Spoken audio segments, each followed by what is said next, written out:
Yung mga tol, naghahabulan na yung mga dating banana boat, ngayon dragon boat na. Ayan. Ayan sila, di ba? Ito na yung mga dragon boat. Naghahabulan na sila. Ayun. Nauna yung kulay pink. Actually, ano na naman to, may humihila sa kanila. Ayan, hihila sila ng motor. Ayun yung motor na hihila sa kanila. Usually para ka lang naman din nakasakay sa nandun lang kayo sa taas. Hinihila-hila lang. Yan.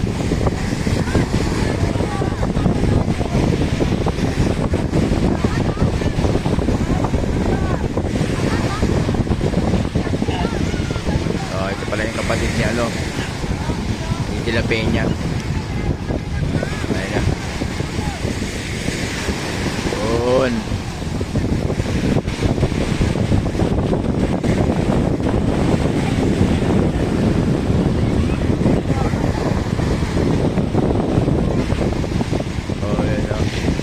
Ay, nakamotor lang kayo?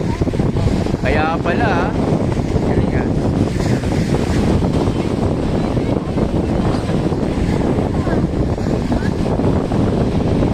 Magjawa na ito, nakamotor lang sila. Maganda naman talaga dito, medyo ang dami na palang tao doon. Sabado pa lang hapon to.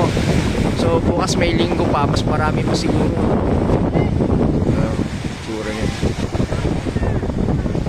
Maitim yung lupa pag yung buhangin pag nabasa. Pero sa umaga, yung maulap na kasi maulap na sa ngayon.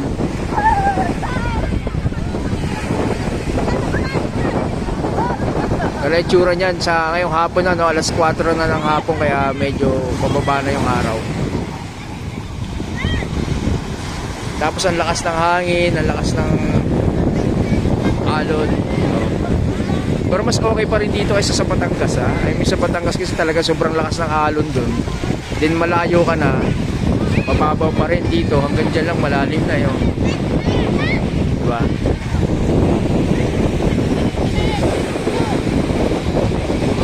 Mas okay pa rin dito sa Infanta. Kung pagbabatanggasin mo ako, mas okay pa rin dito sa Infanta.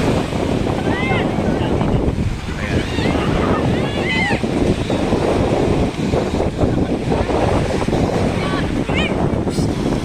Nagagalit na yung nanay. Nagagalit yung nanay, kasi yung anak niya makulit na nagubad rin yung mga bata, lakas ng hangin, mga tol. Medyo maulap ang panahon, Nandun sila. Ito na yung mga taga-Tibagan. Yan, pamilyang De La Peña at iba pa.